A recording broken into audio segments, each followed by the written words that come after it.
Football বিশ্বের সবচেয়ে বড় আসর 2026 বিশ্বকাপের ড্র কিন্তু হয়ে গেছে। আর এই ড্রয়ের পর থেকেই শুরু হয়ে গেছে নানা হিসাব নিকাশ, উত্তেজনা আর জল্পনা কল্পনা। তো চলুন আজ আমরা এই ড্রটাকে একটু কাটাছেঁড়া করে দেখি কার ভাগ্য খুলল আর কার কপালে চিন্তার ভাঁজ পড়ল। এই যে ড্রটা হলো, এখান থেকে কি কি মজার জিনিস বেরিয়ে এসেছে চলেন সেটাই একটু দেখি। আমরা কথা বলবো দুই চিরপ্রতিদ্বন্দ্বীর ভাগ্য নিয়ে, দেখব ব্রাজিলের গ্রুপটা আসলেই সহজ কিনা, আর আর্জেন্টিনার পথটা কি একদমই পরিষ্কার। সাথে থাকছে সুপারস্টারদের লড়াই আর এবারের গ্রুপ অফ ডেথের কথাও। ড্র শেষ হওয়ার পর যে বিষয়টা নিয়ে সবচেয়ে বেশি কথা হচ্ছে সেটা হলো দক্ষিণ আমেরিকার দুই জায়ান্ট ব্রাজিল আর আর্জেন্টিনার দুই রকম ভাগ্য।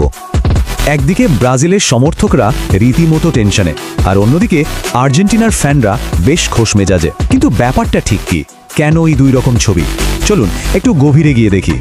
তো প্রথমে আসা যাক ব্রাজিলের কথায়। 5 বারের বিশ্ব চ্যাম্পিয়ন, তাদের গ্রুপটা দেখলে প্রথম নজরে কি মনে হয়? খুবই সোজা, তাই না? গ্রুপে আছে মরক্কো, স্কটল্যান্ড আর হাইতি। এখন কাগজে কলমে দেখলে তো মনেই হবে, আরে এ তো কোনো ব্যাপারই না ব্রাজিলের জন্য। সেলেসাও সমর্থকরা তো ভাবতেই পারেন যে গ্রুপ পর্ব খুব সহজেই পার হয়ে যাবে।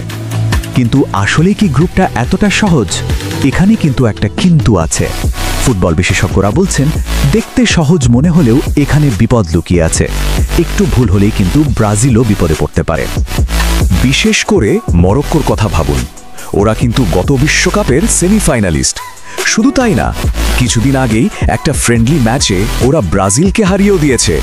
কাজেই বিশ্বকাপে ওদেরকে হারানো যে কি পরিমাণ কঠিন হবে সেটা নিশ্চয়ই বুঝতে পারছেন। আবার স্কটল্যান্ডও আছে, ইউরোপের দল, বেশ লড়াকু। ওদেরকে একদমই হালকাভাবে নেওয়ার কোনো সুযোগ নেই। যে কোনো সময় অঘটন ঘটিয়ে দিতে পারে আর ব্রাজিলের কাজটা কঠিন করে দিতে পারে। আচ্ছা, এটা তো গেল ব্রাজিলের কথা। এবার যদি আমরা তাদের চিরপ্রতিদ্বন্দ্বী আর্জেন্টিনার দিকে তাকাই, তাহলে ছবিটা কিন্তু পুরো উল্টো। বর্তমান চ্যাম্পিয়নরা বেশ আরামের একটা গ্রুপই পেয়েছে বলে মনে হচ্ছে। গ্রুপে প্রতিপক্ষ কারা? অস্ট্রিয়া, আলজেরিয়া আর জর্ডান। সত্যি বলতে এই দলগুলোর কোনোটিই কিন্তু আর্জেন্টিনার জন্য খুব বড় কোনো মাথা ব্যথার কারণ হবে বলে বিশেষজ্ঞরা মনে করছেন না। অবস্থাটা এমন যে কেউ কেউ তো বলছেন আর্জেন্টিনা গ্রুপ পর্বটাকে নকআউটের প্রস্তুতি ম্যাচ হিসাবেও খেলতে পারে। মানে গ্রুপ চ্যাম্পিয়ন হয়েই যে ওরা পরের রাউন্ডে যাচ্ছে এটা প্রায় নিশ্চিত। তবে এখানে একটা ছোট্ট তবে আছে, ফুটবলে তো কোনো কিছুই নিশ্চিত না, তাই না? আর এই কথাটা আর্জেন্টিনার চেয়ে ভালো আর কে জানে। মনে আছে তো গত বিশ্বকাপে সৌদি আরবের কাছে সেই অবিশ্বাস্য হারের কথা। কাজে আত্মতুষ্টির কোনো সুযোগ নেই। ওকে, ব্রাজিল আর্জেন্টিনার গল্প তো হলো, এবার একটু ইউরোপের দিকে তাকানো যাক। এবারে ড্র এমন একটা গ্রুপ তৈরি করেছে যেখানে মুখোমুখি হতে যাচ্ছেন বর্তমান বিশ্বের সেরা দুই ফুটবল তারকা। ঠিকই ধরেছেন, কিলিয়ান এমবাপে আর আর্লিং হাল্যান্ড। ফ্রান্স আর নরওয়ে পড়েছে একই গ্রুপে। তার মানে গ্রুপ পর্বেই আমরা এই দুই মহাতারকার লড়াই দেখতে যাচ্ছি। ভাবা যায় বর্তমানে সেরা দুই স্ট্রাইকারের এই টক্করটা কিন্তু জমবে বেশ। শুধু তাই না, এই গ্রুপে কিন্তু সেনেগালও আছে।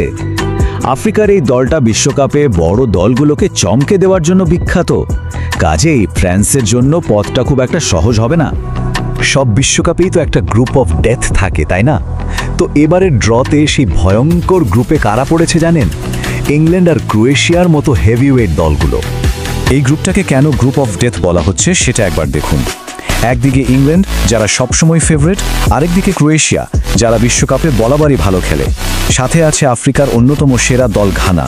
মানে তিনটা শক্তিশালী দল পরের রাউন্ডে যাওয়ার জন্য যে কি পরিমাণ লড়াই হবে তার বলার অপেক্ষা রাখে না। তো সব মিলিয়ে 2026 বিশ্বকাপের ড্র কিন্তু আমাদের সামনে দারুণ কিছু সমীকরণ এনে দিয়েছে। তবে একটা কথা ভুলে গেলে চলবে না, গ্রুপ পর্বটা কিন্তু গল্পের কেবল শুরু। হ্যাঁ, ড্র দেখে অনেক কিছু মনে হতে পারে। ব্রাজিল বা আর্জেন্টিনার মতো দলগুলো হয়তো গ্রুপ পর্ব নিয়ে খুব বেশি ভাবছে না, কিন্তু আসল খেলা তো শুরু হবে নকআউট পর্বে। ওখানেই বোঝা যাবে কার দৌড় কত দূর আর কারা শিরোপার আসল দাবিদার। শেষ পর্যন্ত প্রশ্নটা এটাই যে টুর্নামেন্টে একটা ছোট্ট ভুল একটা দেশের স্বপ্ন ভেঙে চুরমার করে দিতে পারে। সেখানে স্নায়ুর চাপ সামলে শেষ হাসিটা হাসবে কারা? এর উত্তর জানতে আমাদের অপেক্ষা করতেই হবে।